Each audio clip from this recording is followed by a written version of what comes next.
Kita akan mendengar sebuah kesaksian singkat di mana ada seorang pria yang menantang Tuhan. Tuhan, kalau lu ada, show me, perlihatkan, tunjukkan kuasamu. Dan kita akan mendengar kesaksiannya sebentar lagi. There were times we'd come home and mom was fine, and there were times we'd come home and we thought mom was dead. From an early age, Tom Blee tried to escape his dysfunctional home. With an alcoholic mom and a workaholic dad, Tom quickly learned to shoulder his own burdens and keep his emotions in check. I mean, I can remember as a first grader going into school and one of the nuns coming up to me and saying, "Tom, is your mom sick again?" And even as a child thinking, "You gotta hide this." And that anxiety that was put into my head at a young age, I mean, that's the buzzing, that's the clanging, that's the unrest. Tom felt more and more pressure to be perfect, so he projected an image that everything was fine. Yet nothing relieved his growing anxiety, not even God. I can remember in church many times looking up and saying, "There's the Savior that is supposed to save me hanging on the cross who never comes off the cross." At 16, Tom decided religion was pointless and stopped attending church. It seemed to him that he got better results from his own hard work. I don't need this God and this Jesus, and I just need my books, and I need to pick my career, and I need to get out of this house and get on with my life.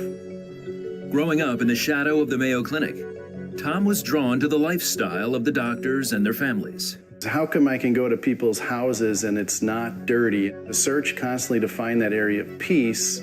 The doctor's family seemed to have peace. So Tom decided to be a doctor. He did well at college and med school, but the pressure to succeed and keep up a perfect facade fed his anxiety. The uneasiness was there. The need to succeed was there. That buzzing in my head was there. Tom graduated med school and married a nurse, hoping to achieve the ideal family life he never had.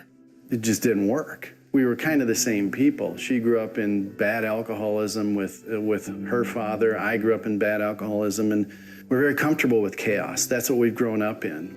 Soon, Tom found himself escaping as his dad had, working long hours and isolating himself at home when arguments arose. If the heat was turned up, I would run and hide. For over a decade, Tom worked to maintain his perfect image of success. However, behind closed doors, his marriage was crumbling. We had the house, we had the cars, we had all this stuff, and it was empty. It was exhausting, and I don't even know if exhausting is a big enough word. Then, the evening of March 1st, 2014, Tom finally faced his failures. Overwhelmed, he called his sister, who had given her life to Christ, and she urged him to get to know Jesus. And I hung up the phone and I sat in this chair in this kind of dimly lit room, and I looked up and said, "I don't even think you exist." You know, and I said, "I'm so done with this, everything that's happening, that I'm gonna give you one more shot." And I got on my knees and I said, "You know, if you exist, you have 5 minutes to show me, because otherwise I'm tapping out." And I stood up and instantly felt different. A, there was a presence in the room, and B, that buzzing stopped. There was finally lightness, so to speak. There was something like lifted off my shoulders, saying, "Stop the struggle. You got help." That night, Tom bought a Bible and started reading. The more he learned about Jesus, the more peace he felt, and the more he realized that Jesus was much different than the man he'd seen always hanging on the cross as a little boy. He came down as a helper. He came down as someone to heal. He's completely different than the man on the cross because he's present. He's here, can ask, shows up, alive, dynamic. Tom started attending church and Bible studies. As he grew closer to God, he stopped striving to be perfect and sought God for help with his problems. All I could do is say, I have nothing right now but you, God. Something is happening and I trust you. Today, Tom's a trauma surgeon at the 7th busiest trauma center in the country. Yet with all that pressure, he doesn't worry because he knows Christ is the ultimate healer. My work as a surgeon is constantly cheating death. And I know someone out there that actually can bring people back from death. I mean, that's what Jesus is. You are a new person. You get a new life. You get a second chance. You get hope. Doesn't mean I don't have challenges and trying times and so on, but that buzzing is gone. There's a peace there. Everything is fixable through Christ. Dan mujizat itu bisa terjadi buatmu. Kita buka Alkitab di Matius 11 ayat 28. Marilah kepadaku semua yang letih lesu dan berbeban berat. Aku akan memberi kelegaan kepadamu. Kata firman Tuhan. Ada lagi, tenang.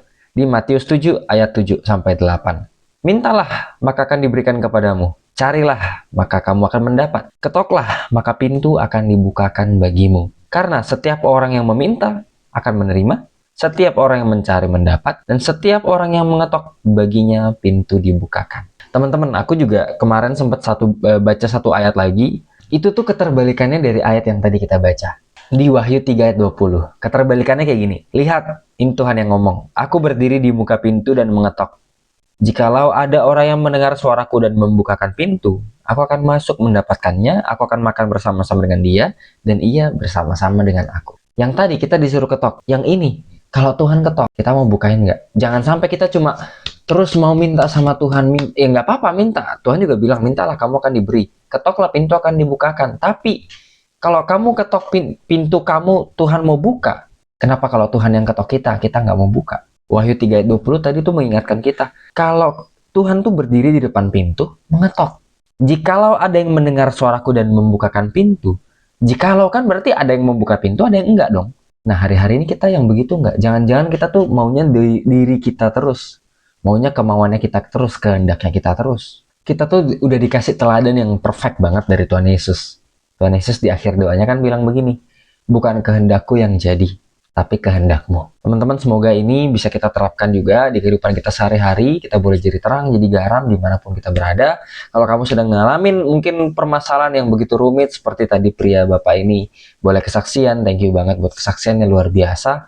Bagaimana perjumpaan dia sama Tuhan, bagaimana dia berasa damainya itu loh, damai sejahtera itu yang nggak bisa kamu dapat dari manapun.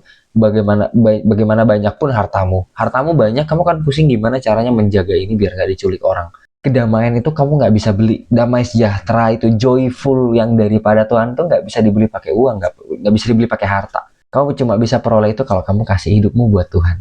Kalau kamu punya hubungan, relationship sama Tuhan, bukan sekedar atasan dan bawahan. Betul, kita ciptaan, dia pencipta kita. Kita punya respect, dia raja segala raja. Tapi dia juga bapa kita yang baik. Dia juga gembala kita yang baik, yang mau punya hubungan sama anaknya, yang mau punya hubungan sama dombanya. Itu aja untuk video kali ini. Semoga memberkati kita semua. Jangan lupa di like, di share, di subscribe. Dan God bless you.